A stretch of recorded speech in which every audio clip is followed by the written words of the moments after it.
I guess welcome to my vlog Gujarati વ્લોગમાં તમારું સ્વાગત છે. તો આજની વિડીયો કંઈ કોમેડી કે એવું કંઈ નથી. આ ખેતરમાં વિડીયો અમે ખેતરમાં એક ઝાડ હતું, પર્યાવરણને નુકસાન પણ થતું હતું અને એના લીધે અમે આ ખેતરમાં હવે છોડવા રોપવાનું ચાલુ કરી છે. તો આ તમે ટોટલ 8-9 જેવા છોડવા છે.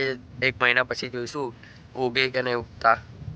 તો એ માટે ચેનલ સબસ્ક્રાઈબ કરો અને બેલ નોટિફિકેશન કરી દેજો, જેમ કે બીજો વ્લોગ આવે તમને ખબર પડી જાય.